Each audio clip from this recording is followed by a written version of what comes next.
എന്നാ അണ്ണാ ഇതിന്റെ അകത്താണ് അവൻ കിടക്കണത്. ആ കഥ പറഞ്ഞ ഇവിടെ എന്നാ കിടക്കണ.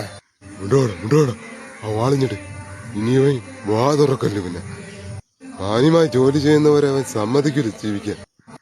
ആ വാളിഞ്ഞിറ വെറുതെ ഉറങ്ങണ ഇവനാ വെട്ടണോടാ. അയ്യോ എന്നെ കൊല്ലല്ലേ. ഓ പേടിച്ചു പോയി ഞാൻ.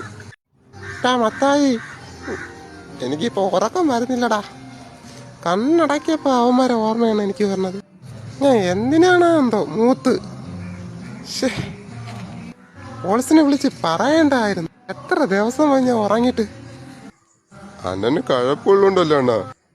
എന്നെ മൂത്തിരുന്നെങ്കി എന്റെ മുതൂത്ത് 2 ഇടി കയറ്റി തന്നൂടെന്നണ്ണ എനിക്ക്. അങ്ങനെയെങ്കിലും അണ്ണന്റെ കഴുപ്പ് തീരുമായിരുന്നല്ലോ അണ്ണ. എന്തായാലും അവര് അണ്ണനെ കൊല്ലും.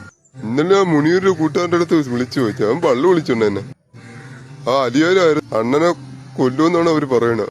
മുനീറിന് 10 വർഷത്തേക്കാണ് ജയിലിട്ടേക്കുന്നത്. ബാക്കി 8-9 പേരോ കാണും. അവന്മാര് പറഞ്ഞത് നോക്കാം. ഒരു കാല് വെളിയിലും ഒരു കാല് അകത്തോട്ട്. വെളിയിൽ നിന്ന് വന്നെങ്കിൽ അകത്തോട്ട് ഓടാം, അകത്തുനിന്ന് വന്നെങ്കിൽ വെളിയിലോട്ട് ഓടാം. അണ്ണൻ